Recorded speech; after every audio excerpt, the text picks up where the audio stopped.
Hey guys, welcome back to another episode of Kick and Tail Gaming. Really excited to have you here and discuss some of the items that have come out this week, and then a follow-up on our items from last week. So in last week's episode, we talked about that there were going to be levels that had flight only, and then we showed a short video clip. Go back and check out that video clip. We ended up sending a tweet to Mark Dare and got a ton of love on it, so love the Anthem community for following up with that. But his response was that there's not going to be any level that a freelancer is going to be able to fly far enough to get through it. This doesn't take away the opportunity to have what are called jumping puzzles, and so that'll be the situation where you have to fly from point A to point B and land correctly, and then you go from point B to point C and completing a level in that aspect. So really excited about that possibility. The other item we talked about last week was the Ally of the Week as you're leaving Fort Tarsus. We haven't had confirmation if it is or isn't still in the game. I'm really excited if it's still in the game, as I'm interested to see who the system assigns as my Ally of the Week as it changes. So those are two recaps from last week. This week we're going to talk about Fort Tarsus. There was an article that came out, and you can see it at the link here.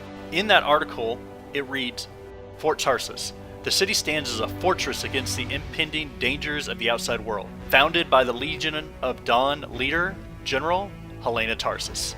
We already knew that, but it was a cool extra bit of flair to get in there and to understand kind of the background lore of the world of Anthem and of Fort Tarsus.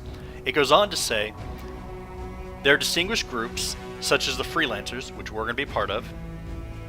There's also going to be the Sentinels, the less reputable Agents of the Corvus, and the Arcane Monks. All of these groups have found their homes within Fort Tarsus. So in the comments section, post down below, which group are you most excited to become part of? I'll place mine down below. I don't want to influence your decision, so look forward to seeing it. There was another note in the story, and it talks about the Striders. And it says, well, you can pick up some missions from the safety of your Strider. Others you must be face-to-face to Fort Tarsus. I love that they're forcing us to go to Fort Tarsus. I look forward to spending a lot of time exploring. There's another side note, and it mentions that your Strider is actually 4 stories tall.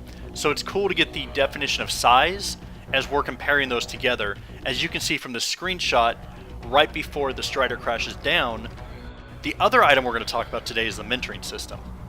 It appears like the mentoring system is going to be a one-way mentoring system. This is going to allow a higher level player to group with a younger level player or a newer player and still get rewards. This is going to allow them to scale their damage and to receive a reward based on their mission. They aren't going to allow players to jump ahead to missions they haven't completed yet with their higher level partner, but it will allow the higher level partner to help the younger one. Really excited about how they're doing this. I think that Anthem is approaching this exactly the right way and look forward to seeing how it's implemented in the game. Guys, with that, we're going to leave it here. Have a phenomenal day, and we look forward to seeing you next time.